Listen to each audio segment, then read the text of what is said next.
विद्यार्थी मित्रांनो,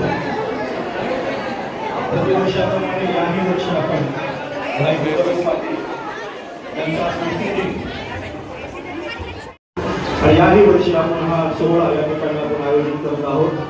जे किसानच्या सभागृहामध्ये आणि प्रमुखांचं नेतृत्व करून ज्यांनी समाजाचा विकास करण्यासाठी आपलं अहोरात्र कष्ट ज्यांनी घेतलं अशा भाई गौरव पाटील यांच्या भाई गौरव पाटील यांनी महाराष्ट्रामध्ये विधानसभेचे सदस्य आमदार म्हणून त्यांनी आपलं प्रतिनिधित्व या ठिकाणी केलेलं आहे. आणि अशा व्यक्तीचा स्मृतिदिन आपल्या शाळेमध्ये विद्यार्थी गुण गौरव सोहळा म्हणून साजरा करतो ही आपल्यासाठी गौरवाची बाब आहे. शिक्षणाचं बीज त्याने रोवलेलं आहे आणि अशा व्यक्तींच्या प्रतिमेचं पूजन या ठिकाणी मान्यवर परत एकदा पाहुण्यांचं मान्यवरांच्या टाळ्यांच्या गजरामध्ये या ठिकाणी स्वागत करायचं.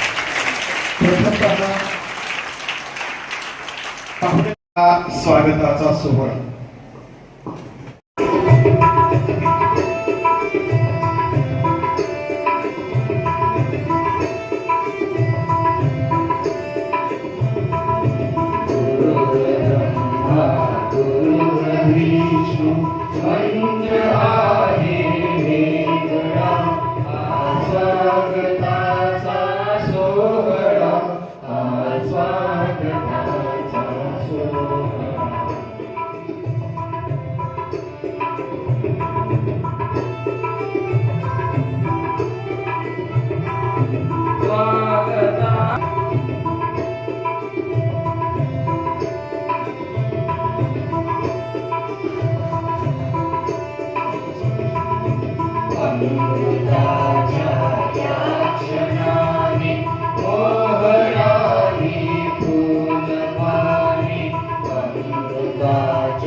दर्शना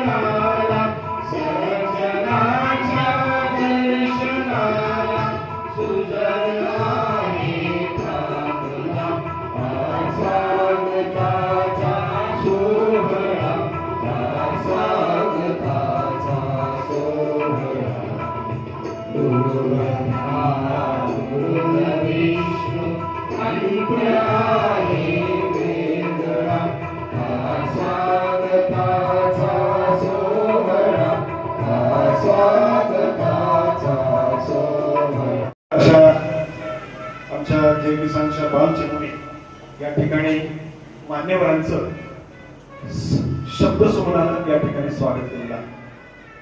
मान्यवरांचा प्रत्यक्षदर्शी हा सत्कार सोहळा या ठिकाणी आपल्या समोर या ठिकाणी संपन्न होतोय. प्रथमतः या कार्यक्रमाचे अध्यक्ष तथा गंगादेवी शिक्षण प्रसारक मंडळाचे अध्यक्ष माननीय श्री बलवीन काका शिंदे यांचं स्वागत शाळेचे मुख्याध्यापक तथा प्राचार्य सन्माननीय कोळी सर करतील.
करण्याचं या ठिकाणी सौभाग्य या ठिकाणी लाभलेलं आहे.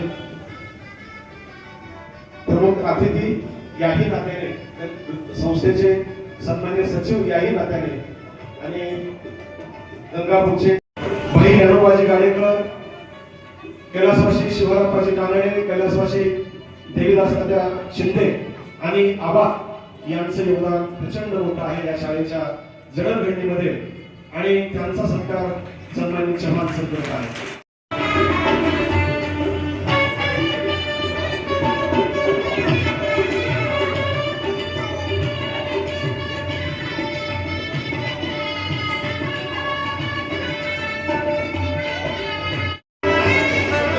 दिसू दे की हे असं की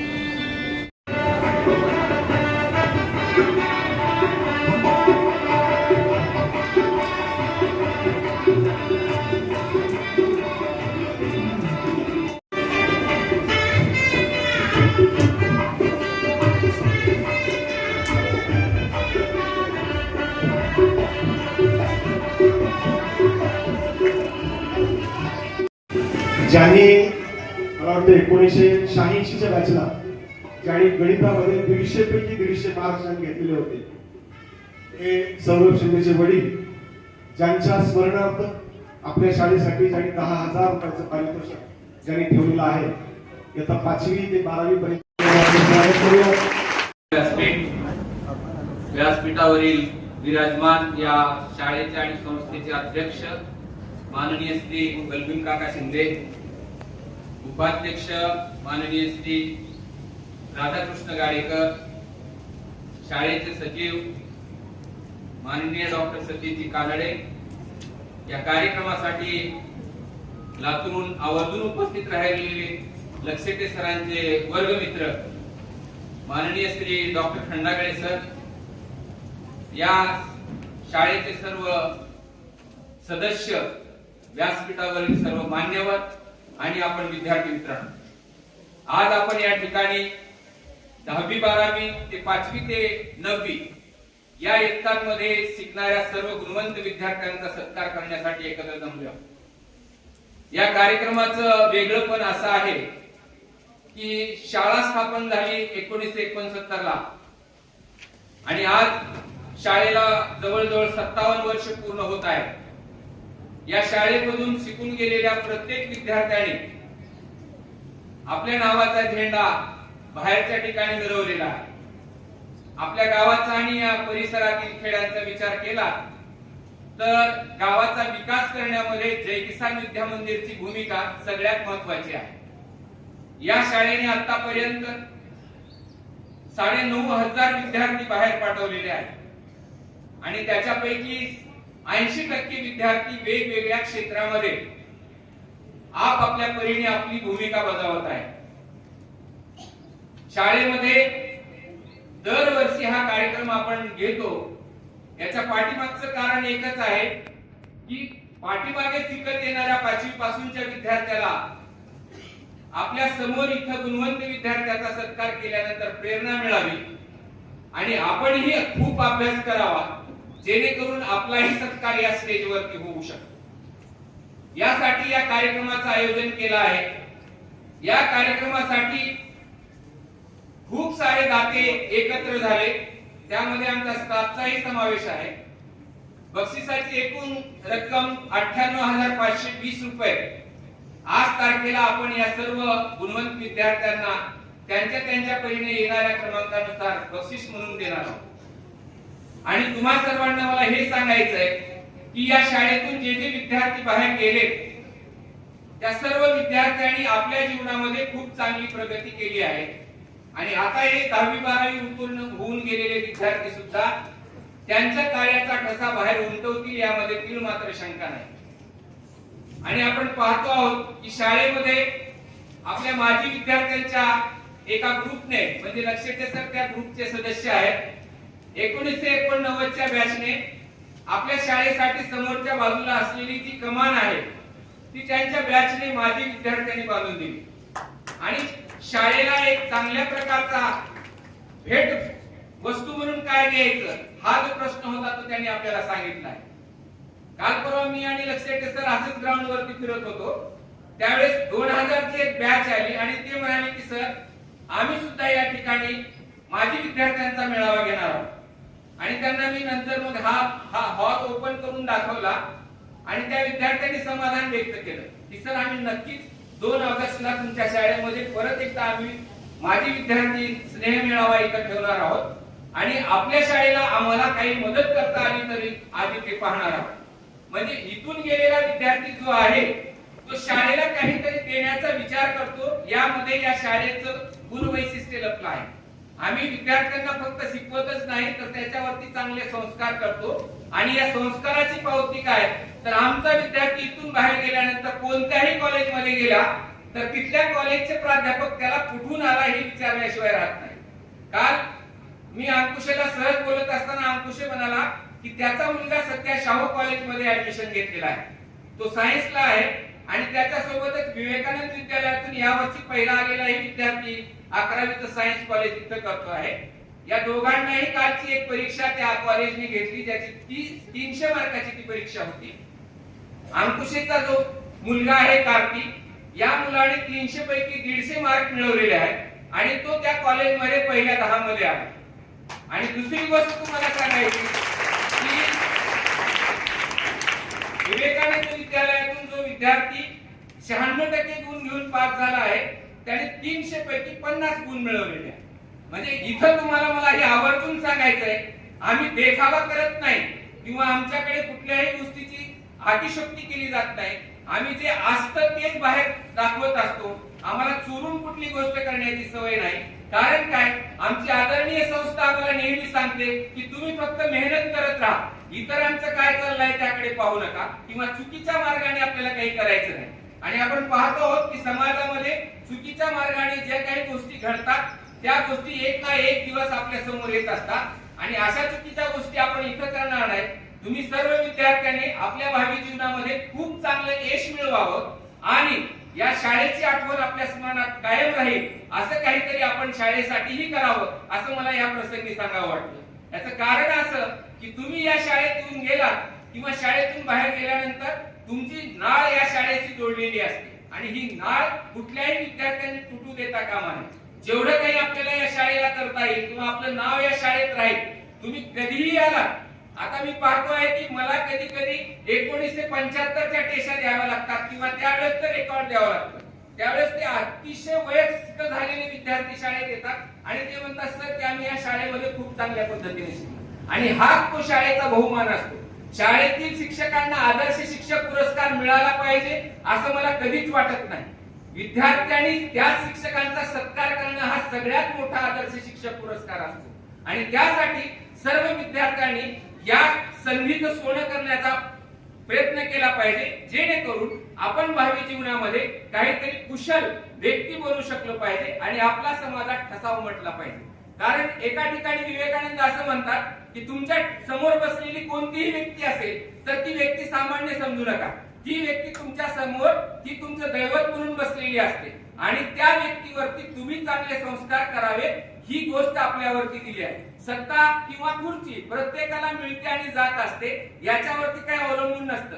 पण आपण ज्या क्षेत्रामध्ये आपलं काम करणार आहोत त्या क्षेत्रामध्ये आपल्या कामाचा ठसा आपण प्रत्येकाने उमटवावा आणि आम्ही जे इथं ज्ञान करतो त्याचा योग्य तो उपयोग आपण भावी जीवनामध्ये करून घ्यावा आणि आपलं जीवन उज्ज्वल बनावं असं मला या प्रसंगी बोलावं असं वाटतं.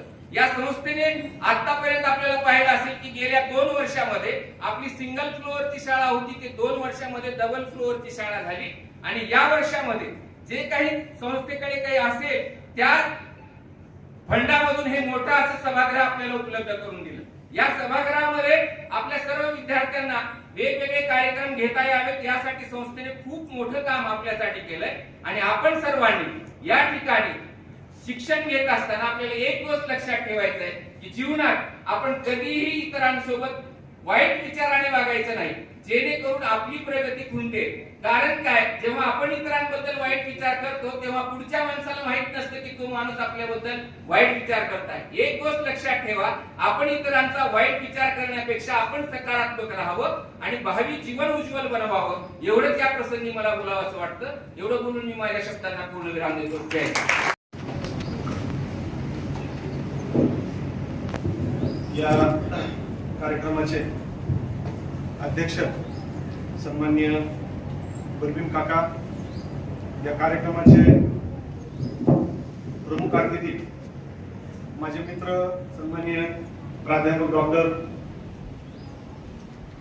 खंडागळे सर, या संस्थेचे सन्माननीय सचिव आदरणीय डॉक्टर कानडे साहेब, या संस्थेचे ज्येष्ठ सदस्य सन्माननीय आबा, त्याचबरोबर नाना रवी गुरुजी, भास्करजी पाटील, ज्योतिराम चौडे पाटील, शाळेचे मुख्याध्यापक तथा प्राचार्य सन्माननीय कोळी सर, शाळेचे पर्यवेक्षक डोंगरे सर, सौरभ शिंदे, सर्व सन्माननीय व्यासपीठ, या ठिकाणी जमलेले सर्व गुणवंत विद्यार्थी तथा त्यांच्या सोबत आलेले त्यांचे सन्माननीय पालक, विद्यार्थी मित्रांनो, या ठिकाणी बोलत असताना बोलण्यासाठी भरपूर काही आहे, परंतु अगदी 2 ते 3 मिनिटांमध्ये मी माझं मनोगत, कारण शाळेच्या या सगळ्या कार्यक्रमामध्ये सांस्कृतिक विभाग हा नेहमीच या ठिकाणी अग्रेसर राहतो आणि प्रत्येक कार्यक्रम प्रत्येक ऍक्टिव्हिटी या ठिकाणी घेण्याचा मुख्याध्यापक आणि माझ्या सर्व सहकार्यांचा या ठिकाणी प्रयत्न असतो. विद्यार्थी मित्रांनो आणि या ठिकाणी जमलेले जे काही पालक मंडळी आहेत, यांना या ठिकाणी सांगत असताना मला अतिशय आनंद होतो की या इयत्ता 5वी ते 12वी पर्यंतच्या जे काही गुणवंत विद्यार्थी आहेत, यामध्ये जवळपास 62 विद्यार्थी हे गुणवंत झालेले आहेत. वेगवेगळ्या वर्गातले इयत्ता 5वी ते 12वी पर्यंतचे जवळपास 62 विद्यार्थी या ठिकाणी गुणवंत झालेले आहेत आणि म्हणून प्रथमतः या सर्व 62 विद्यार्थ्यांना आपण टाळ्यांच्या गजरामध्ये जोरदार यांचं अभिवादन करू.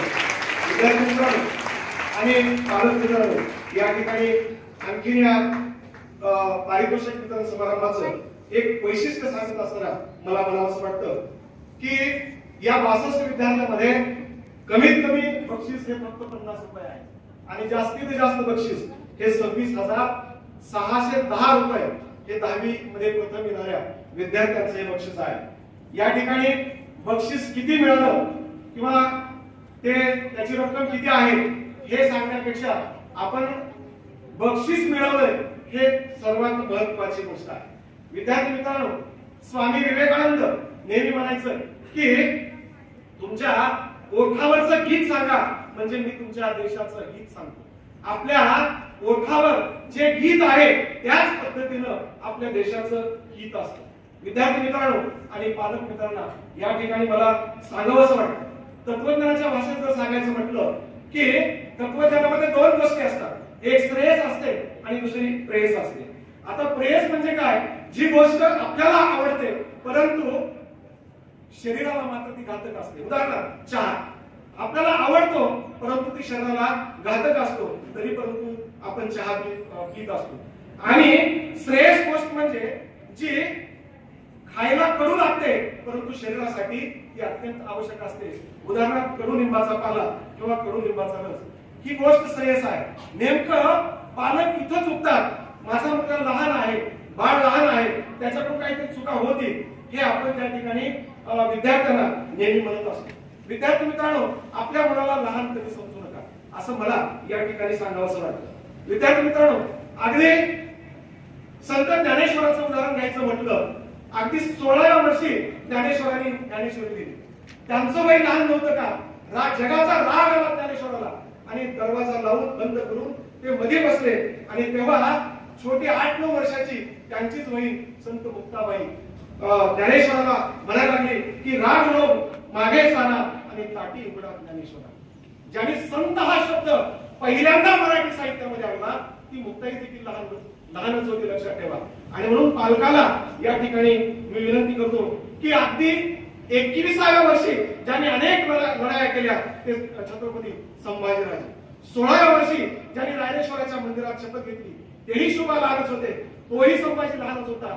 आणि म्हणून आपल्या विद्यार्थ्याला आपण प्रेयसाकडून श्रेयसाकडे घेऊन जाणं हे या ठिकाणी अत्यंत महत्वाचं असतं. आणि म्हणून या ठिकाणी आणखी एक गोष्ट मला सांगावीशी वाटते की जवळपास 52 ताते आमच्याकडे या ठिकाणी तात्यांनी या ठिकाणी या विद्यार्थ्यांसाठी बक्षीस ठेवले आहेत. याच्यामध्ये अधिक जे बक्षीस आहे ते 11,000 रुपयाचं पारितोषिक आणि जे म्हणजे ज्योतिराम चुडे पाटील आणि रमाकांत कसपटे आणि सौरभ शिंदे यांचे वडील कैलासवासी बापूसाहेब शिंदे यांच्या स्मरणात ही मोठी बक्षीस आम्ही ठेवली आहे. अगदी मला परवा चिवडे पाटील भेटले आणि चिवडे पाटलांनी म्हटले सर आपलं बक्षीस आता आणखी वाढवलं पाहिजे. आता 1 नाही 2 नाही त्यांचं बक्षीस मला वाटतं सुरुवातीला 2100 रुपये काहीतरी होतं, 2100 रुपयावर त्यांनी बक्षीस 5,000 रुपये केलं. गेल्या वर्षी परत त्यांनी माझ्या कानात सांगितलं की हळूच सर 11,000 रुपये बक्षीस करा. परवाच्या दिवशी गावात सहज शनिवारी भेट झाली की सर आता 11,000 वरून हे बक्षीस पुढे वाढलं पाहिजे. तब्बल 4,500 रुपये चिवडे पाटलांनी बक्षीस वाढवलं आहे. ही बक्षिसाची रक्कम या ठिकाणी 15,500 रुपये केली आहे. याचा अर्थ असा नाही की आम्हाला अगदी 5 पैसे जरी या ठिकाणी पारितोषिक दात्यांनी जरी दान केलं तेही आमच्यासाठी महत्वाचं आहे. 15,500 रुपये हेही बक्षीस महत्वाचं आहे. आणि त्याच बरोबर कमीत कमी जे बक्षीस आहे मान्यवराचं तेही देखील आम्हाला या ठिकाणी मान्य आहे. या ठिकाणी फार काही मी लांबलचक बोलणार नाही. या ठिकाणी परत एकदा मान्यवरांचं विभागाच्या वतीनं प्राचार्य मुख्याध्यापकाच्या वतीनं या ठिकाणी परत एकदा अभिनंदन करतो, स्वागत करतो. आणि क्लॅप को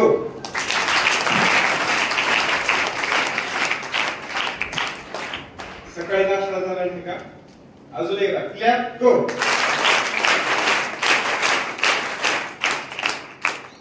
अजूनही माझ्या मनासारखा आवाज आला नाही तरी सुद्धा इथं मला बोलवण्यात त्याबद्दल पहिल्यांदा आभार. आदरणीय व्यासपीठ समोर बसलेले सगळे पालक आणि विद्यार्थी बंधू आणि भगिनी, सगळ्यांकडून मी फक्त काही अपेक्षा व्यक्त करतो. एवढा सगळा सत्कार सोहळा होतो आहे, कुणासाठी होतो आहे? विद्यार्थ्यासाठी होतो आहे. आपल्यासाठी होणाऱ्या कार्यक्रमात तरी आपण मन लावून असायला पाहिजे. सगळ्यांचं मन आहे का? मग एवढा आवाज कमी का टाळायचा? अजून जास्त आपण एकाग्र व्हायला पाहिजे. एकाग्र झाल्याशिवाय आपल्याला यश मिळणार. लिहून ठेवावा आणि पुढच्या वर्षी तो सत्कार मी मिळवला पाहिजे हा विश्वास तुम्ही विद्यार्थ्यांनी आपल्या पालकांना, आपल्या शिक्षकांना तो दिला पाहिजे. एवढी अपेक्षा व्यक्त करतो. त्याही पुढे जाऊन इथे सूचना करावीशी वाटते. जेवढी पारितोषिके इथं दिली आहेत त्याची एखादी जर लिस्ट कुठं लावता आली तर त्या विद्यार्थ्यांना मुद्दा म्हणून आपल्याला नमूद करता येईल आणि पुढच्या वर्षी त्यांना लक्ष मिळेल की मला हे बक्षीस पुढच्या वर्षी मिळवायचं आहे. आणि शक्यतो वर्ग शिक्षकांनाही एक सूचना करावीशी वाटते.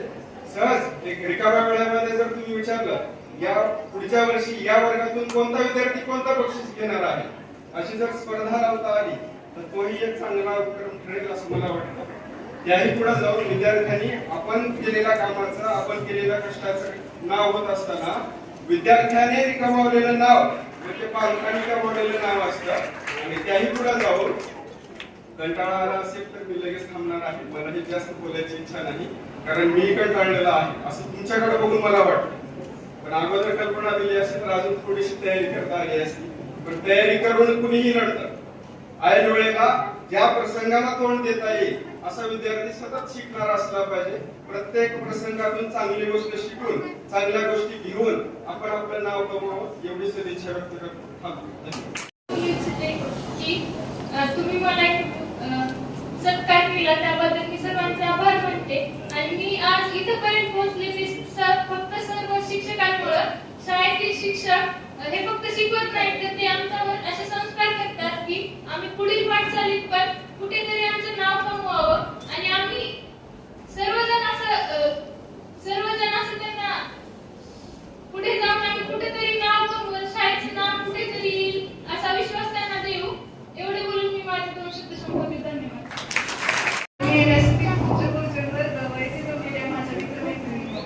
आज आम्हाला इथे बोलून हा सत्कार करण्यात हा सत्कार केल्याबद्दल खूप खूप धन्यवाद सर. आम्हाला तुम्ही कायम लहानपणापासूनच आम्हाला प्रोत्साहन केलेलं आहे. प्रत्येक गोष्टीमध्ये आमच्या प्रत्येक चुका तुम्ही आम्हाला दर्शवून दिल्या आणि त्या सुधारण्याचा आम्ही पण प्रयत्न केला आणि त्याचमुळे आम्ही आज इथपर्यंत पोहोचलो आहोत. आणि आम्ही तुम्हाला अशी हमी देऊ की त्यामध्ये आम्ही भरपूर यश मिळवा. यासाठी धन्यवाद. या कार्यक्रमाचे अध्यक्ष वंदनराव शिंदे पाटील, या कार्यक्रमाला प्रमुख पाहुणे म्हणून उपस्थित असणारे खंडागळे सर, संस्थेचे सचिव डॉक्टर खानडे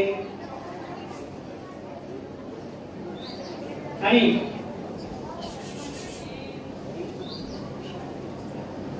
स्टेजवर बसलेले सर्व मान्यवर.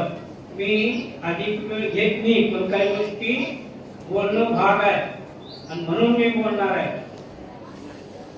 तर या ठिकाणी जे पालक आले त्या पालकांचे मी अभिनंदन करतो. ज्या दात्यांनी ज्या विद्यार्थ्यासाठी बक्षीस ठेवलं त्यांचंही मी अभिनंदन करतो. तर मित्र हो, ही संस्थेची शाळा ज्यांनी उभा केली ते एक ध्येयाला प्रेरित झालेले होते, एकमेकाचे सहकारी होते आणि त्या सहकार्यावर एकमेकांचा एवढा प्रचंड विश्वास होता म्हणून ही शाळा निघालेली आहे. त्याचं कारण असं आहे की या गावात शाळा नव्हती, पेटला शाळा होती, पानंद होती, रस्ताही नव्हता, चिखलातून काठी मोडत विद्यार्थी जात होते म्हणून ह्या जुन्या लोकांनी ही शाळा उभा केली. ही शाळा उभा करतानाचा इतिहास आहे. भाई उद्धवराव पाटील हे विरोधी पक्ष नेते होते, शेतकरी कामगार पक्षाचे होते. माझे वडील एका पक्षाचे कार्यकर्ते होते. मग त्यांनी युवराष्ट्राच्या शिवानप्पा ह्यांना सोबत घेतलं माझ्या वडिलांनी आणि मग तिथं मुंबईला त्यांची भेट घेतली उद्धवराव पाटलांनी. त्यांना सांगितलं की आम्हाला शाळा हवी आहे, गावात शाळा नाही. मग भाई उद्धवराव पाटील त्यावेळेस शिक्षण मंत्री चौधरी नावाचे शिक्षण मंत्री होते, काँग्रेसचं सरकार होतं. मग भाई उद्धवराव पाटलांनी त्या चौधरीला सांगितलं की ही शाळा माझी शाळा म्हणून मान्यता द्या. ती मला ते वेळ झाला पुढच्या वर्षी देऊ नाही म्हणजे मला या असंच पाहिजे आणि तुम्ही मान्यता द्या. त्यावेळेला नाईलाजानं शिक्षण मंत्र्याला मान्यता द्यावी लागली. भाई उद्धवराव पाटलांचं वजन खूप होतं आणि अशा माणसानं ते आपल्याला परवानगी घेऊन मिळवून दिलेली आहे. तर मी काही उदाहरणं थोडक्यात देणार आहे की तुम्हा लोकांसाठी. मी माझं वैयक्तिक म्हणून नव्हे, माझे वडील स्वातंत्र्य सैनिक होते. या माणसानं निजामी सैन्याला 2 वेळेला त्यांच्या सहकार्याला सोबत हरवलं. काझ्या कॅम्पची लढाई लढली, तिथेही त्यांचा पराभव केला. आशेगाव म्हणून एक तिकडं गाव आहे, तिथेही त्यांनी त्यांना नमवलं. म्हणजे सांगायचं एक असेही धाडसी होते. तर काय झालं, मी तुम्हाला मूळ मुद्द्यावर नंतर येतो, अगोदर एक उदाहरण देतो. काय झालं, मी लहान होतो तुमच्या वयासारखा. आमच्या आईनं म्हणली भाकर घेऊन जा. तेव्हा न्यारी म्हणत होती. आमचे वडील मळ्यामध्ये आठवड्यावर होते आणि त्यांचं धनुष्यबाणाचं आणि टोपणीचं निशाण नेमबाज होते, म्हणजे अचूक होत. मग मी गेलो, 3 चिमण्या तिकडून उठायच्या, तिकडं हाणलं, तिकडून उठायच्या, तिकडं बसायचं, इकडं हाणलं, उठायचं, तिकडं बसायचं. 3 चिमण्या उडत असताना मधली मध्ये मी जवळ गेलो आठवड्याच्या. पाठून मधली चिमणी खाली पडली. त्यांनी विटून दगड मारला तिला, ती खाली पडली तर अचूकपणे मार होते. मग विनार होतो तुमच्याकडे. मग सुट्टीचं काय करायचं, त्यांची ती चुपटा नावाची टोपण होती. 2-3 उठणी होत्या. मग एक टोपण मी द्यायचं आणि गुण जास्त का तिथं खून करायची मध्य भागात आणि थोडं लांब जायचं. आपल्याला ते झेपते, त्याच्यात दगड घालून मारायचा. मला कधी सुद्धा ती अचूक लागला नाही. एक तर वरी लागायचा नाही खाली लागायचा. खून केलं तिथं दगडच लागला नाही. त्याचं कारण मी ज्या वेळेला मोठा झालो त्यावेळेला माझ्या लक्षात आलं की बाबा आपलं मन एकाग्र नव्हतं. महत्वाचा मुद्दा आहे हा. तुम्हाला एवढ्यासाठी सांगालोय, तुम्ही अभ्यास करताना मन एकाग्र ठेवून केलो तर तुम्हाला यश मिळतं. अजून एक मुद्दा तुम्हाला सांगलो. काय झालं, बरेच वर्ष स्कॉलरशिप मिळाला. मग शिवतेज जाधवने ती मिळवली. त्याला माझ्या माहितीप्रमाणे 750 रुपये महिना 2 वर्ष मिळणार.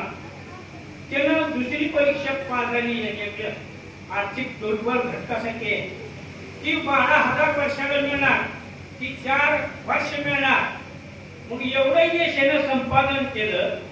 म्हणून आता कसं आहे, काल मला फोन केले मुख्याध्यापकांनी या सत्कार करून मला आनंद वाटला. कसा आहे, पालक म्हणून मला उत्साह वाटतो, आनंद वाटतो त्याचा सत्कार करताना. मग मी आलो, मग त्याला हार घातला, त्याचा सत्कार केला. मग मी हार घालत असताना फोटो काढला. त्या गंमत अशी सांगतो, त्याची बातमी लागली, मी लोकमतला पाठवून दिली आणि तोच फोटो टाकून दिला. भानगड अशी झाली, लोकमत वार्ताहराचं फोटो छापत नाही, नावही छापत नाही, एक पथ्य पाळत आणि फोटो जर गेला, बातमी गेली. बातमी 4 दिवस झाली, बातमी 3. मग तिथून फोन आला, तुमचा फोटो आहे, दुसरा फोटो द्या. मग त्याचा एकटा काढला, तो पाठवून दिला. पण पोझिशन अशी झाली, मला रागायला मी शनिवारी फोन केलो. शुक्रवार, सोमवार ते शुक्रवार 2 जण असते, शनिवार रविवार मिसळता असते. मग त्याला बातमी मिळाली, तिथे दिसली, पण फोटो सापडला नाही. त्याचाही पाठवल्या, तरी पण बातमी आली कधी रविवारी. मग मला वाटलं सुट्टी आहे, आपण जाऊन घेऊन यावं. म्हणून मी अंकुशाला घेऊन त्याच्या घरला गेलो. तिथं मग घरी गेलो. इकडे आला ट्युशन शिक्षणला मला माहिती नाही ना नाही शिक्षण नाही. घरी गेलो विचारी दार वाजवलं त्याच्या आईनं काढलं कवाट. मग मी म्हणून मी गंगापूर आलो शिवतेला भेटायला आलो त्याची बातमी आली. त्या मागणीनं का म्हणून मला तुम्ही पालक का? मी म्हणलं हो. म्हणजे मी इथं विद्यार्थ्यांना पालक म्हणतो, विद्यार्थी मला पालक म्हणतात. मला एवढं की माझ्या तिथवर गेले तर समाज घरा वाटलं का? त्याच्या आईनं मला पालक तुम्ही पालक आहात का म्हणल्यावर प्रचंड आनंद झाला मला. सांगायचं असं की या शाळेतल्या विद्यार्थ्यांनी मार्ग घेतले की मला आनंद होतो. माझ्या वडिलांची इच्छा खूप होती की 10वीच्या मुलांनी 90% मार्क घ्यावे. माझे वडील हयात होते तोपर्यंत एकाही विद्यार्थ्यानं 10वीच्या 90% घेतलेले. आता फार 95च्या पुढे चालेल. आता अजून एक मुद्दा सांगतो. तुम्ही पालक आहात, या गंगापूरचे पालक खरेच खंडापूरच्या पालकासारखे नाही. तुम्हाला राग येईल. त्याचं कारण असं आहे की या शाळेत शिकले आणि त्यांनी सांगते की माझ्या लेकराचा कुठं विकास होणार आहे, कुठं त्याने शिकणार आहे, त्याचं काय होणार आहे मग त्याला माहित आहे. आणि या गावचे पालक कुठे हे त्यांनी निवडून जावा. आणि काय निकाल बघा, त्यांनी 96% म्हणून सांगते. आमची विद्यार्थिनी 95.80% घेतली. मार्क ठरताना राऊंड फिगर जाते. मग ती 96ला गेली.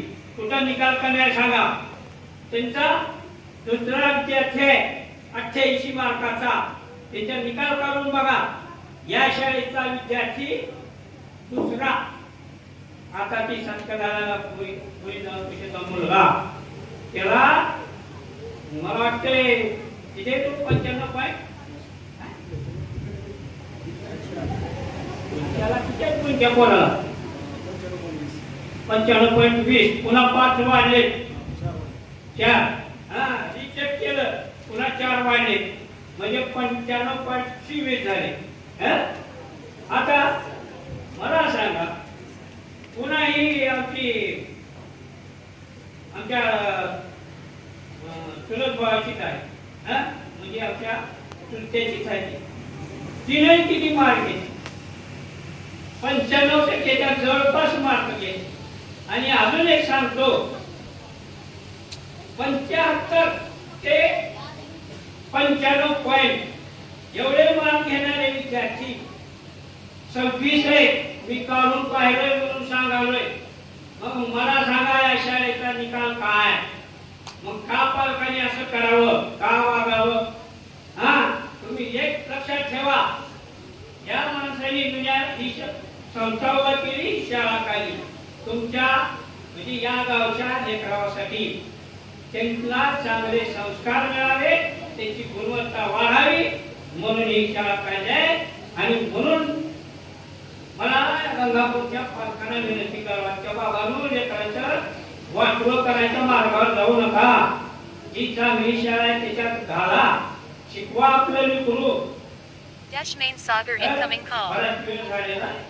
मी एवढं बोलून माझे 2 शब्द संपवतो.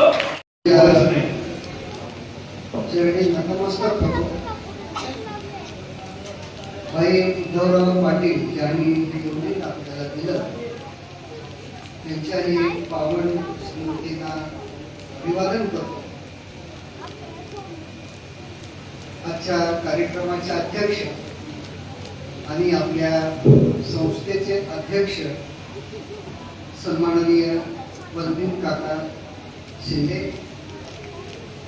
उपाध्यक्ष श्री राधाकृष्ण गाडेकर साहेब, डॉक्टर सतीश कानडे,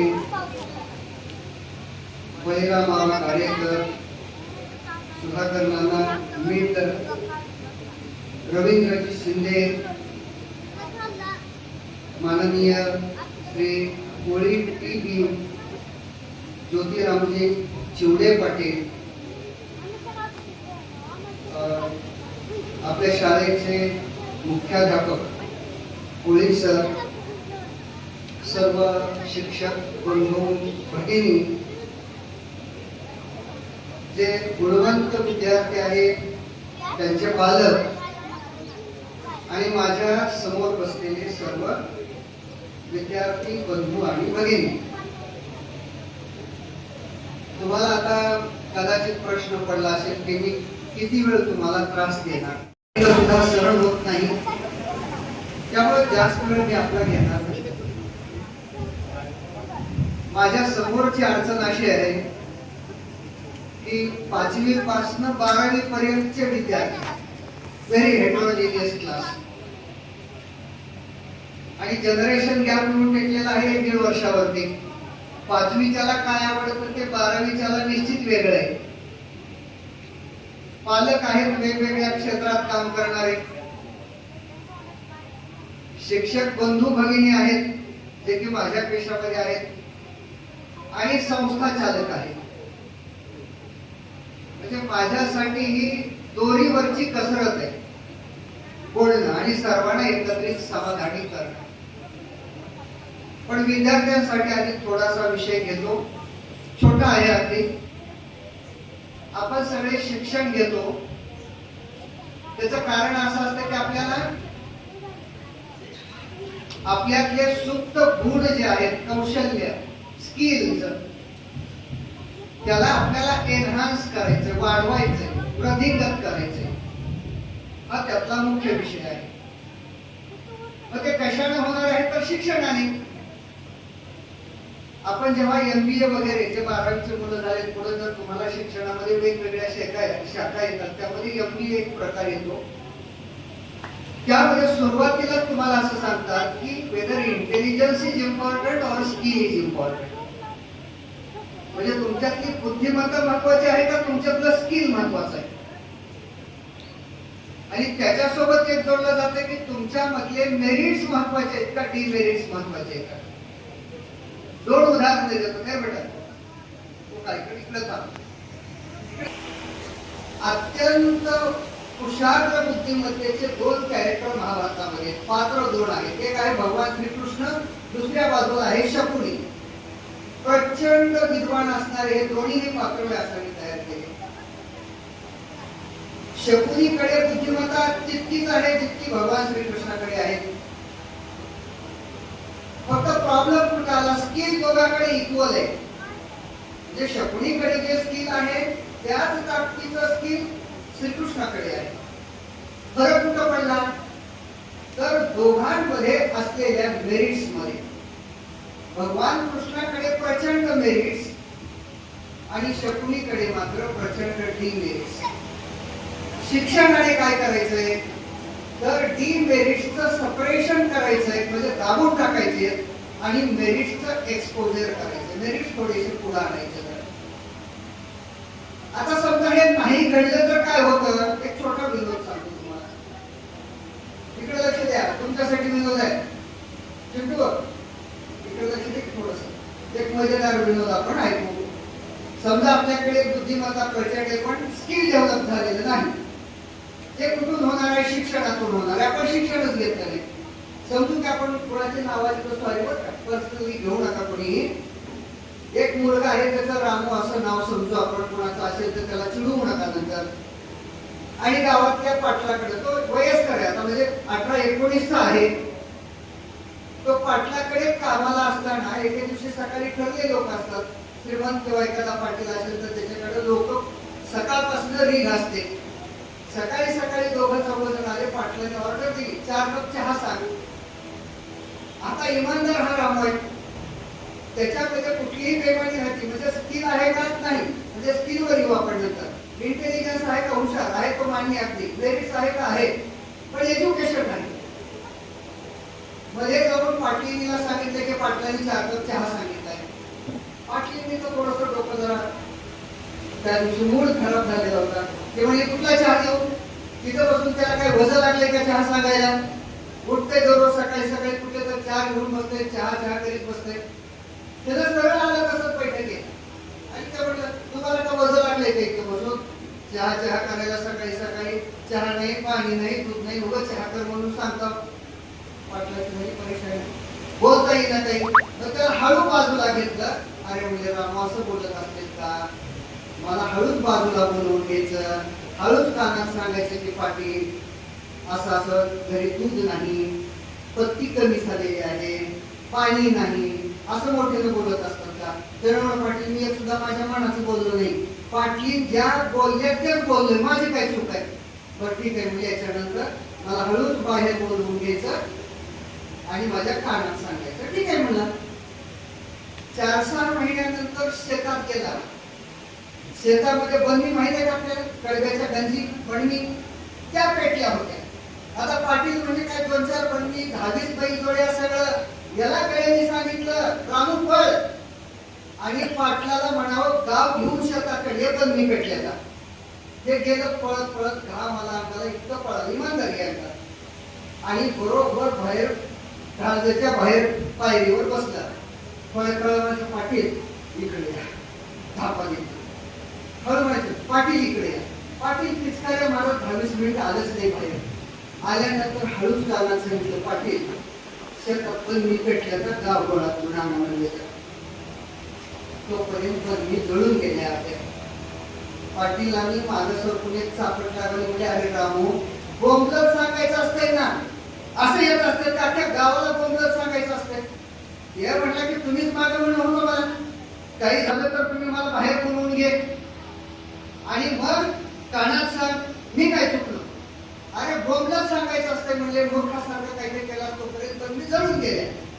पाटील शेतात गाव घेऊन जाईपर्यंत सगळ्या बंदी झाल्या. म्हणजे त्याच्यातला प्रामाणिकता आहे का आहे. आता ह्याला पुन्हा 8-10 महिन्याने मुलगी गरोदर, तिला प्रसूतीच्या वेदना सुरू झाल्यानंतर दवाखान्यात ऍडमिट केलं. दवाखाना गावापासून बराच दूर. याला डबा घेऊन पाठवलं. डबा तिला सगळं झालं, वापस येत असताना हे बोंब मारीत आलं. पाटलानं सांगितलं होतं 8-10 महिन्याखाली की गावात काय असं घडलं, बोंब मारत यायचं, तू असा कसा आलास. बडीन जाताना सांगितलं होतं. त्यानं जे आलं म्हणजे गावाला दवाखान्यामध्ये वापस जाताना पासून बोंब मारायला लागलं. गाव सगळं परेशान. आणि म्हणजे बोंब का मारायला काहीतरी वाईट घडलं. बरं हसत बोंब मारायचं ते का असं ही करत टोटो हसत मारायचं. पाटलाला कोणीतरी सांगितलं पाटील रामू तुमचा बोंब मारत गेले. पाटलाला माहित होतं मुलगीला ऍडमिट केले. बोंब मारायला म्हणजे याचा अर्थ काहीतरी घोळ झाला. मुलगी तरी मेली किंवा कोण तरी मेलं. म्हणून पाटील आहे ह्या बनेलावर चाळ धरून धावत पडत चौकात आले. त्याला मिठी मारली. रामू काय झालं रे म्हणजे का बोंबलायला. आव पाटील म्हणजे तुम्हाला पोरग झालंय की. आता मागं सरकून एवढी चापट जोरात लगावली. तुला काय झालं माझं. नालाय का म्हणले तुला मुलगा झाल्यानंतर पेढे घेऊन येतात का बोंबलत येतात. तर तुम्ही सांगितलं होतं ना बलीन जाताना बोंबलत येतात म्हणून गावात आल्यानंतर. मग माझं काय चुकलं. त्याचे झाले कोणा परेशान. मग त्याला सांगितलं होतं की काय करायचंय पेढे वाटत यायचंय गावात, असं यायचं नाही. त्याला हा त्याला पुन्हा काही वर्षभराने पाटलाची आई गावात ऍडमिट झाली. तुम्हाला कळलं काय केलं असेल त्याला. बरोबर गावात जे घुसलं की पेढे देत. सगळे लोक विचार लागले काय झालंय. सांगायची गोष्ट आहे लय वाईट झाले. मग पेढे कशाला. पेढे घ्या. लय वाईट झाले. अख्ख्या गावात पेढे देत आलं.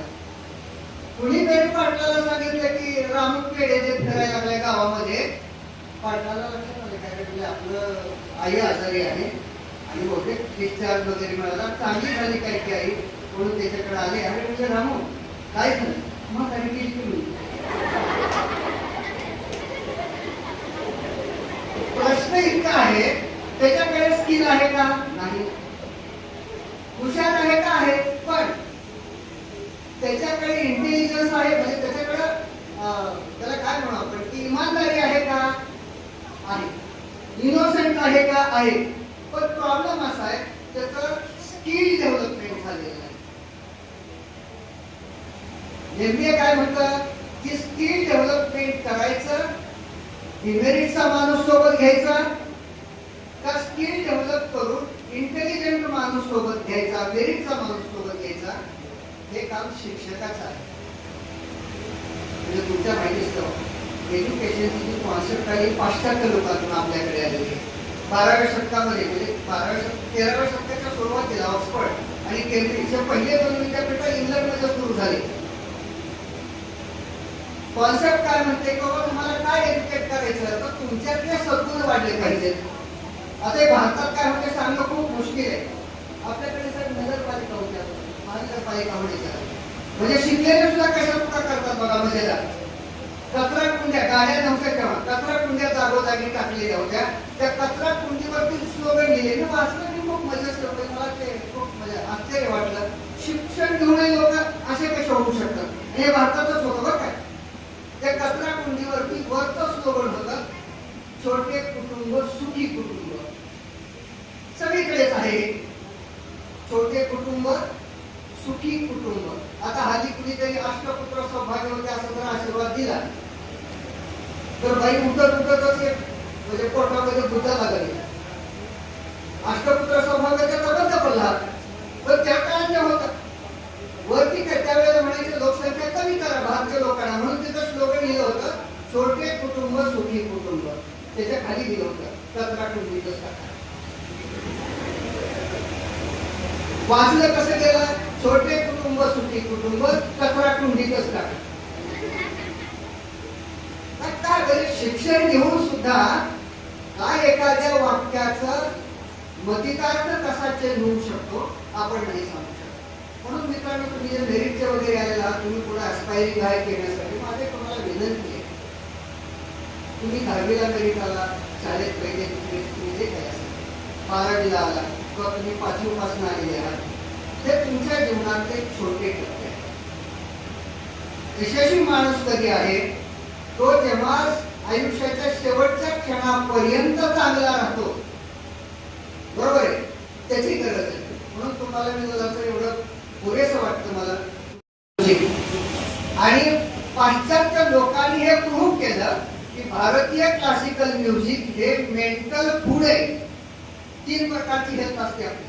आरोग्य 3 प्रकारचं असतं. एक फिजिकल हेल्थ म्हणजे शारीरिक आरोग्य आहे, दुसरं मेंटल हेल्थ बौद्धिक आरोग्य आहे, आणि तिसरं स्पिरिच्युअल हेल्थ आध्यात्मिक आरोग्य. तर पाश्चात्य लोकांनी हे सिद्ध केलं की इंडियन क्लासिकल म्युझिक जर आपण डेली ऐकलं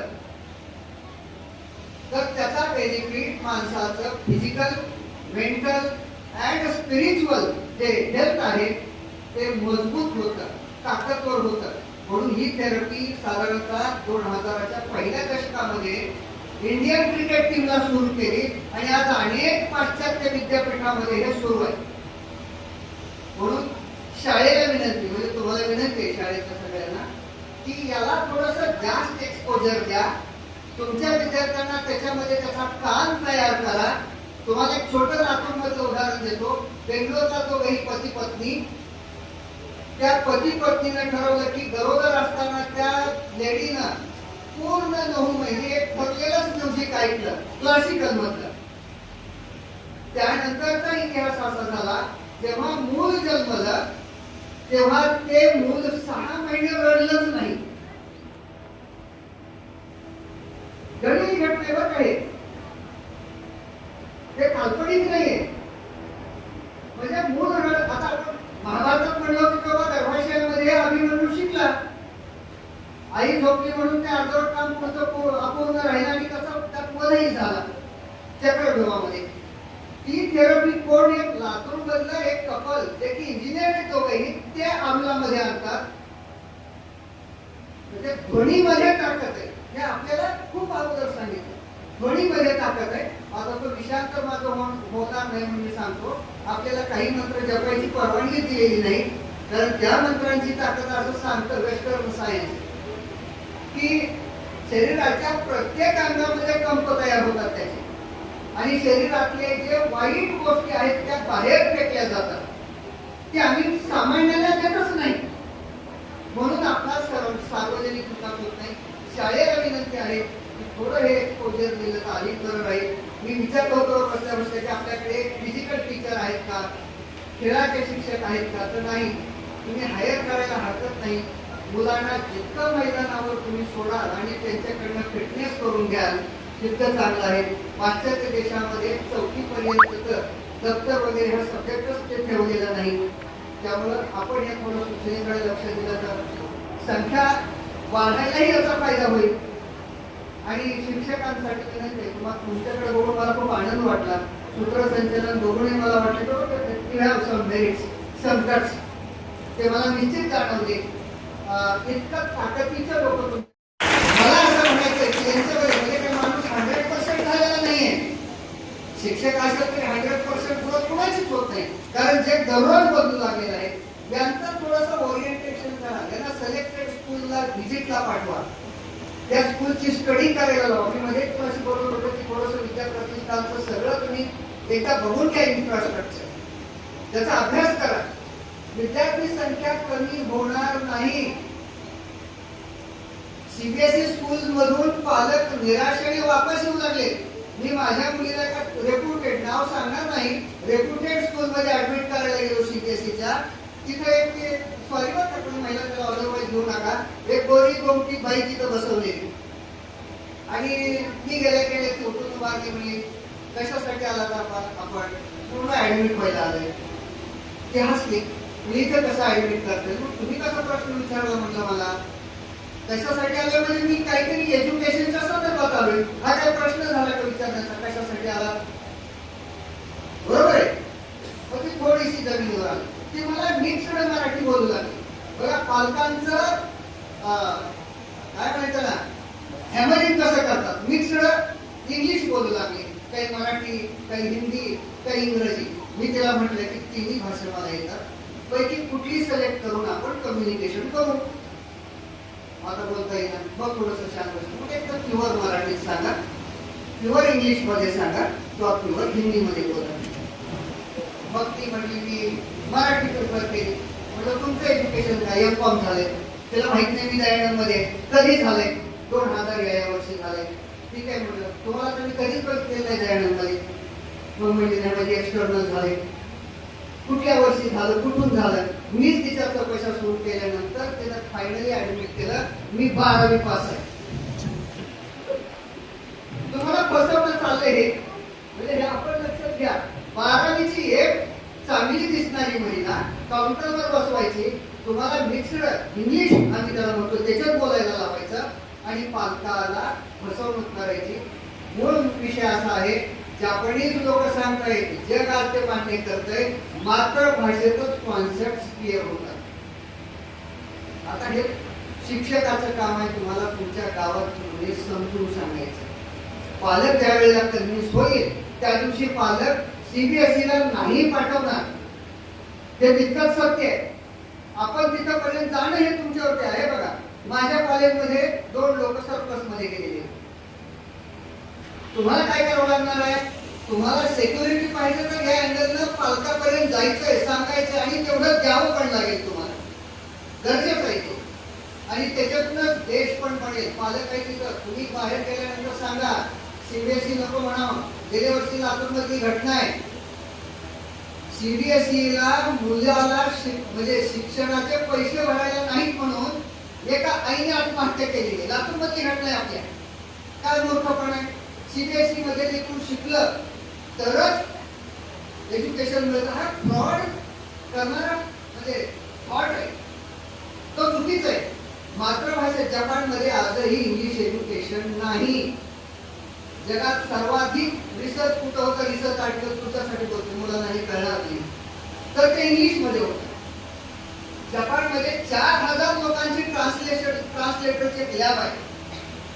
जगातलं कुठलंही सायंटिफिक एक आर्टिकल प्रकाशित झालं, दुसऱ्या सेकंदाला डाउनलोड करतात आणि ते जपानीज भाषेमध्ये आणतात आणि इमिजिएटली जपानीज संकेतस्थळावर ते सर्क्युलेट करतात. तुम्हाला स्मार्ट स्कूल करायला लागेल. बघा teacher cannot be replace, but technically fit teacher can replace traditional teacher. शिक्षक संपणार आहे का मुळीच नाही. पण जो तांत्रिक दृष्ट्या परफेक्ट टीचर आहे तो मात्र ट्रॅडिशनल टीचरची जागा 100% घेईल. म्हणून आज तरी आपल्याला डिजिटलायझेशन कडे तुम्ही वळा. तुमच्याकडे एरिया खूप मोठा आहे. मला आनंद वाटला ऐकल्यानंतर. तुम्ही जर याला एक व्हिजिट दिला, तुम्हीच पुढे करणार आहे. अध्यक्ष साहेब वगैरे एकदा तर तुमच्याशी संपर्क करून निघून जातात. मुलाला घडवणं, शाळेची वृद्धी करणं आणि शाळेला आउटपुट देणं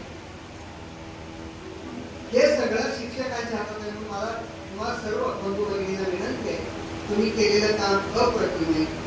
तुमचे एवढे विद्यार्थी चांगले लातूर पर्यंत जातात तेही मला मान्य आहे. कोळी सर म्हणाले की आम्ही त्याची जाहिरात करत बसत नाही. नाही सर, जग आज जाहिरातीच आहे. जाहिरात कराच, पण तशीही करू नका. एक जाहिरात देशभर पसरली 2013 मध्ये. नावं सांगत नाही मी. जाहिरातीत काय केलं, हे कुणीतरी अग्रवाल नावाची मुलगी वेगळा चेहरा लावला आणि तिला नीट मध्ये 713 म्हणून सांगितले. देशभर हे चेहरा कॅप्चर झाला, देशभर सगळ्या गेला. आता मला सांगा, नीट मध्ये 713 स्कोर होऊच शकत नाही. 2024 मध्येच हे मिरॅकल घडलं होतं. का होत नाही? एक प्रश्न नाही सोडला 716 येतात. सगळे सोडले, एक चुकला 715 येतात. 712 येतील, 710 येतील, 2 चुकले तर 713 हा स्कोरच येत नाही. किती खोटं बोलावं म्हणून कळतं ना. हे बोललं गेलंय. त्याच्या जाहिराती लातूरमध्ये सुद्धा लागल्या. मी माझ्या एका सन्माननीय मित्राला म्हणाले की जाहिरात चुकली साहेब आपली. म्हणजे काय झालं, 713 वरून होऊ शकत नाहीत ना. फटाफट बोर्ड काढून घेतले. बरं, मला बुलढाण्यावरून करू नका. अहो 713 म्हणाले म्हणून तुमच्या इथे एका विद्यार्थिनीला त्याला नाही म्हणलं तू पण ते सांगितलं. आम्ही एवढ्या स्वतःला एवढे शहाणे समजतो, आमची हालत आहे म्हणलं. बुलढाण्याचा तर 100% आम्हाला फॉलो करणार आहे. बरं, हे कोटाला गेले बोर्ड, हे दिल्लीमध्ये बोर्ड गेले. सांगायचं विषय काय आहे की तुम्हाला खोटं नाही बोलता येणार, पण जे केलंय ते तुम्हाला समाजात न्यावंच लागेल, मार्केटिंग करावंच लागेल. एक बक्षीस कमी द्या, पण तुमच्या गावात आजूबाजूच्या 10 खेड्यामध्ये शाहूच्या स्क्रीनिंग मध्ये तुमच्या विद्यार्थ्यांना हा स्कोर केलाय हे आधी सांगा. लोकांनी बाकी काही तरी घेऊन नाही, शाहूची स्क्रीनिंग क्वालिफाय करायचंय. आणि याच्यासाठी थोडं जर शिक्षकांनी प्लॅनिंग जर पुढे निघालं, तुमचा स्टाफ मला खूप युनिक वाटलं बरं का. म्हणजे मी तुमची स्तुती नाही करत, रिअली म्हणजे मी कधीच जात नाही शाळेला वगैरे. सॉरी बरं का, तुम्ही कधी नका समजू. पण माझं काम, माझं क्षेत्र खूप डिफिकल्ट आहे. आज मला प्राचार्य देत नव्हतं सुट्टी. मी म्हणले की आता मी शब्द परस्पर गेलाय तुमच्या आणि मला नाही गेलं तर सगळे अडचण होईल म्हणून मी त्यांना विनंती करून आलो. मित्रांनो, एकच लक्षात ठेवा, मुलांसाठी परत एकदा मोबाईल कमी बघा. मुलांना किती तास मोबाईल बघता? सगळ्यांसाठी हा प्रश्न आहे. रील्स किती तास बघता? 1 तास हात वर करा. 2 तास तुम्ही खरं बोलत नाही कोणी. 1 तास 2 तास किती तास बघता मोबाईल? आता ठीक आहे, थोडं त्याच्यावर 2 मिनिटात सांगतो. भविष्यामध्ये आता मुंबईमध्ये आलं तर हे मोबाईल सोडण्यासाठी म्हणजे डॉक्टर मनोरुग्णाला बाहेर मोबाईलच्या बाहेर काढण्यासाठी सकायट्रिस्ट, मराठीत काय म्हणायचं माझ्या लक्षात येईना, मानसोपचार तज्ञ, समुपदेशक हे मुंबईमध्ये दवाखाने सुरू झाले. पालक आणून सोडतात पोराला, मोबाईलच हातात सोडना. बरं, ह्याच्यातली काय व्हायला पुण्यातली घटना आहे. एका आईनं मीटपूर सारखं मोबाईल हातात. आता त्याचं काय आहे, त्याच्यामध्ये किरण आहेत सगळे. तुमचं आरोग्य धोक्यात आणतात, ब्रेन धोक्यात आणतात, ब्रेन कॅन्सर होण्याची शक्यता वाढलेली आहे त्याच्यामुळं. आणि विशेष म्हणजे तुमच्या मनावर छोटं उदाहरण देतो म्हणजे लक्षात घ्या. गेल्या वर्षी 12 नंबरला एक घटना घडलेली आहे आपल्याकडे. फोन ठेवला 2 वर्षाच्या म्हणाल त्याचा याचा काय संबंध आहे? मेंटल हेल्थ मोबाईल मुळे प्रचंड संपलेली आहे आपली. दुसरे एक उदाहरण बघितलेलं आहे, ते कदाचित चुकीचं असेल, AI मधलं आलेलं असेल. आई आली आणि मुलाच्या हातात मोबाईल ओढून घेतला. आणि ती पाकडत बसली. होते ते सीसीटीव्ही मध्ये आले असेल. मुलगा घरात गेला, बॅट घेतली, फिरून येऊन आईच्या डोक्याखाली, आई जागेवरच कोलमडली. आता मोबाईल घेतला, इतकी मानसिक संतुलन का बिघडावं? तर मोबाईलमुळे हे आरोग्य, मानसिक आरोग्य, शारीरिक आरोग्य, स्पिरिच्युअल, त्याला काय म्हणायचं, आध्यात्मिक आरोग्य सगळं संपलेलं आहे. मग तरुण म्हणायची लाज वाटते सर. निलगिरी वाढल्यासारखे पोरण पूर्ण वाढलेले आहेत आमच्या कॉलेजमध्ये. शरीराला काही राहिलेलंच नाही. चुकून जर एखादा भाचा वगैरे स्टेजवरती मामाच्या पॅन्टीला धरलं तर पॅन्ट अगदी गुडघ्याला यावं इतकं त्याचं शरीर वाळून गेलेलं आहे. कशामुळे झालंय? व्यायाम नाही आणि क्षण क्षण मोबाईल मध्ये अडकलेला आहे. ते अत्यंत आरोग्यासाठी घातक आहे. शिक्षकांना विनंती आहे की जर तुम्ही त्या बाबतीत मोहीम वापरली, आधी तुम्हाला थांबवावं लागेल बरं का. तुम्ही किती रील्स बघता, तुम्हाला थांबवावं लागेल. आणि मगाशी एक विषय छोटा तुम्हाला सांगतो. संशोधन झालेले सायंटिफिक याच्यावरती. तुम्ही मोबाईल मध्ये बघायला सुरू केलं तर आजूबाजूचं जे दिसतं, संशोधन असं म्हणतं 17 सेकंदामध्ये अडल्ट लोक, पुरुष म्हणजे प्रौढ लोक हे जग विसरून जातात आणि स्क्रीन मध्ये मर्ज होतात. लहान लेकरं 11 सेकंदात होतात. म्हणजे 11 सेकंदात बाहेरचं जग कळत नाही. मोठ्या माणसांना 17व्या सेकंदामध्ये बाहेरचं जग कळत नाही. अनेक दाम्पत्याचे भांडणं या विषयावर आहेत. तुम्ही घरी आले मोबाईल बघत बसता, लक्ष देत नाही. तर बायको तुम्ही चहावर जेवायचे का? हो. अहो चहा घेता का? हो. चहा घेणार की जेवणार आहे? लक्ष नाही, कारण स्क्रीन मध्ये तो मर्ज झालेला आहे. त्याला कानाचं भूमी आलाय. म्हणून सगळ्यांना विनंती आहे, ऑल सगळे म्हणजे मागं बसलेले, माझ्या पाठीमागे असलेले तुम्ही सगळे, मलाही हे दाखवतं. We have to stop all these things. मला तुम्ही बोलावलं, बोलण्याची संधी दिली, जास्त बोललेलं सहन केलं, पोरं आरबळून गेलेले आहेत. पण मला चारही घटकांना थोडा थोडा मेसेज, कदाचित मी चुकीचा पण असेल, लहान आहे तुमच्यापेक्षा होता, इतकं तुम्हाला बोलणं पण मला उचित नाही. पण आपण सगळे मिळून, लातूरचं काय, मी महाराष्ट्रभर फिरतो, लातूर सारखं इंटेलिजन्स डेव्हलप झालेलं महाराष्ट्रात सापडत नाही. पुण्यातही सापडत नाही विद्यापीठात. हे कोण केलं? लातूरच्या शिक्षकांनी केले. तुमच्या माहितीवर लातूर पॅटर्न होतो, ह्याची खरी सुरुवात झालेली आहे सावली गावामध्ये, निलंगा तालुक्यामध्ये. मेत्रे बुद्धी होते 1960च्या दशकामध्ये, 70च्या दशकामध्ये या माणसानं संभाजीनगरला 100 विद्यार्थ्यांची बॅच फुकट शिक्षणाला होती. त्यावेळेला शिक्षण नव्हतं, स्वातंत्र्य झाल्या 60 मुलं लातूरच्या तिथं जायचे. आणि त्याच्यानंतर आलं सैनिक स्कूलचं एज्युकेशन. कदमपूरजी होते तिथं. धाराशिव लातूर मधून तिथं शेकडो विद्यार्थी सातारा सैनिक स्कूलच्या ऍडमिशन साठी कदमपूरजीकडे जायचे. हा पॅटर्न खूप जुना आहे. आपण त्यातले छोटे छोटे शिलेदार आहोत. थोडं वाचन करा, मुलांना अवांतर वाचनाची गोडी वाढवा. त्यातलं वाचक हुडका, त्यातला इंटेलिजन्स हुडका की तो कुठल्या फील्ड मध्ये काम करू शकतो. आपल्याला शेतीशी पूरक उद्योगावर काम करायला प्रचंड संधी आहे मराठवाड्यामध्ये. आपल्या जिथं शक्य आहे तिथे पोरं पाठवण्यासाठी तुम्ही प्रयत्न करा. मला वाटतं शिक्षकाची जबाबदारी फार मोठी आहे. जर ती तुम्ही केलं आहात, त्याशिवाय हा रिझल्ट येत नसतो. तुमच्या सगळ्यांचं पुनश्च एकदा मनापासून खूप खूप अभिनंदन. आणि मला खात्री आहे तुम्ही एवढं चांगलं जे काम करता, संस्था चालक हे तुम्हाला काम करायला मुभा देतात. म्हणून संस्था चालकांचे सुद्धा मनापासून खूप खूप अभिनंदन. मला बोलावलं, ऐकतात, थोडासा मुलांना त्रास झाला, थोडं चांगलं माझं बोलणं, त्याबद्दल दिलगिरी व्यक्त करतो. मला आपण बोलावल्याबद्दल मुख्याध्यापक साहेब, माझे मित्र लक्षेटे सर, सगळा स्टाफ आणि संस्थेचे सन्मानित सर्व सदस्य आणि अध्यक्ष साहेब, सर्वांना मी मनापासून माझं ऋण व्यक्त करतो आणि थांबतो. जय हिंद, जय महाराष्ट्र.